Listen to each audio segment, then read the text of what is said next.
지금부터는 시장의 키포인트 시작을 해보도록 하겠습니다. 오늘 첫 번째 키워드부터 바로 열어볼게요. 네, 아마도 조금 궁금하고 좀 우려하시는 분들도 있을 거예요. 지난주에 미국의 금융주부터 실적이 좀 본격화됐지 않습니까? 실적 시즌이.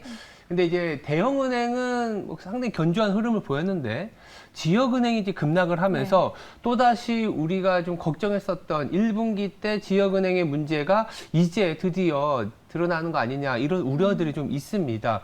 지역은행 아직은 뭐 많은 지역은행들이 발표를 한 건 아니지만 스테이트 스트리트 같은 경우에는 실적 발표하고 나서 예금 금리를 좀 올리는 과정에서 NIM이라 그래서 순이자 마진이 좀 하락했다. 결국은 뱅크런이라든지 자금이 빠져나가는 부분을 잡기 위해서 어쩔 수 없이 자기네의 수익성을 갉아먹는 그런 부분인데 이렇게 생각했을 때 이제 지역은행들 실적이 나오면서 이거 괜찮은 기업들이야 뭐 어차피 괜찮으니까. 근데 이제 약한 고리들이 금리 인상의 어떤 영향으로 지금부터 본격화되는 거 아니냐. 경기 침체라든지 아니면 시스템에 대한 문제가 지금 드러나는 거 아니냐 이런 우려를 할 수가 있는데 다행스럽게도 그냥 지역은행의 문제지 않겠냐라는 얘기를 드리고 있습니다. 물론 은행이 문제가 되면 뭐 대출 그로스나 전체적인 시장의 움직임이 좀 둔화될 가능성을 다들 생각을 하시지만 그래서 제가 같이 이제 말씀드리는 게 항상 이런 지역은행과 이제 얘기를 할 때는 이제 하이힐드라든지 정크본드를 같이 보자라는 얘기를 하거든요. 지난주에 정크본드 수익률을 보시면 상당히 견조했습니다. 금요일 하루만 놓고 보더라도 지역은행 ETF는 조금은 하방 압력이 놓여 있었지만 정크본드와 관련된 기업들은 나쁘지 않았거든요.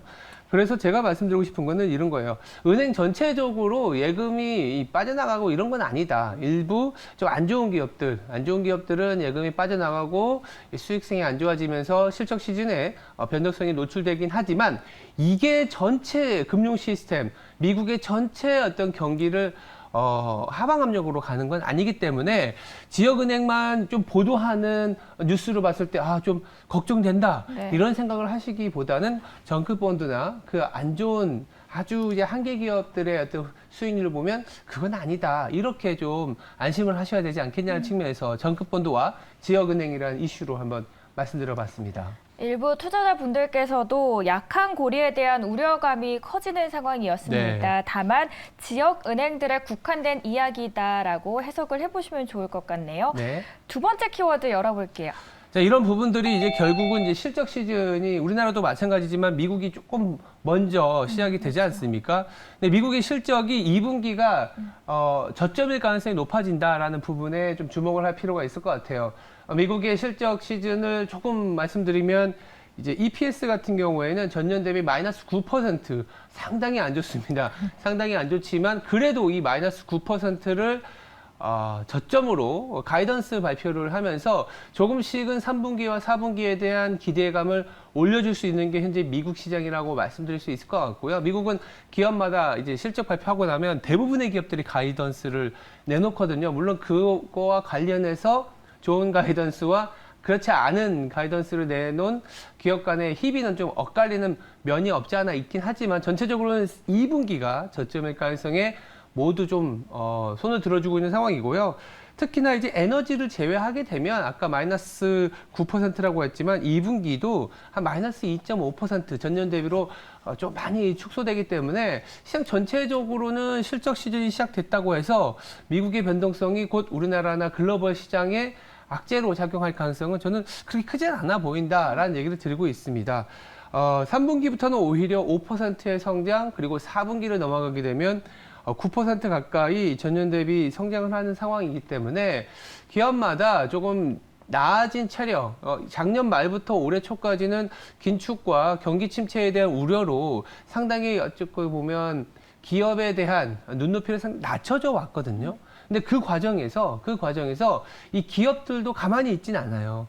경기 침체에 대한 우려, 리세션이라는 단어를 4분기 전에는 지금보다 더 높은 거의 이 S&P 500 기업 중에 200개가 넘는 250개 가까이 되는 기업들이 리세션, 그러니까 실적 시즌에 리세션이라는 단어를 썼는데 바로 직전 분기에는 한 100개 정도로 줄어들었거든요. 그 말은 뜻은 뭐냐면 본인들이 실적 시즌에 리세션이라는 단어를 썼다라는 거는 그에 준하는 비용 통제, 아니면 해고, 아니면 자본 지출을 줄인다 이런 게 나오는 거죠. 그러면 분기가 지날수록 생각보다 마진이나 비용을 통제했기 때문에 개선된 실적을 보여주는 시즌이 되는데 올해 특히 2분기가 그 비용이라든지 안 좋은 것들이 저점을 지나가는 그런 얘기들을 해줄 가능성이 높지 않겠냐는 측면에서 미국 실적은 2분기 때 저점을 다질 가능성이 상당히 높아 보인다. 이런 말씀을 좀 드려보겠습니다.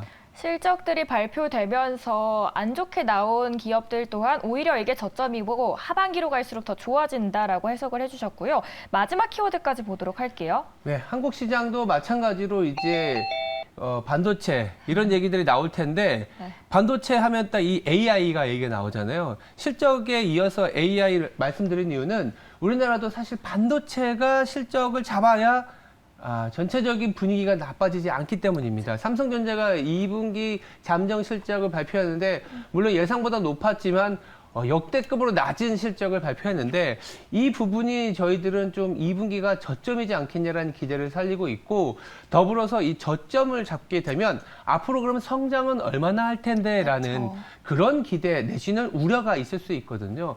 그런 측면에서 AI가 나타났다라는 게 우리나라 반도체 업종에는 조금은 더 바닥에 대한 기대감, 조금은 더 성장에 대한 기대감을 가져갈 수 있지 않겠냐는 측면에서 AI와 뭐랄까요? 메타버스를 제가 대결을 갖고 왔어요. 왜 메타버스를 왜 지금 죄 없는 메타버스를 왜 같이 가져왔냐? 네. 아시겠지만 작년에 메타버스 상당히 부각이 됐었잖아요. 그렇죠. 근데 반짝 거의 1년도 못 갔어요. 그리고 실망감을 안겨줬었죠. 근데 AI와 메타버스는 어떤 점이 다른지를 말씀드리면 우리나라 반도체 업종에 대한 기대감 내지는 AI와 관련된 기대감을 더 가져갈 수 있다는 말씀을 드릴 수 있을 것 같아요. 메타버스가 실패한 이유는 메타버스에 뛰어든 기업이 거의 없었고 메타밖에 없었어요. 근데 AI는 뛰어드는 기업들이 많다라는 거죠.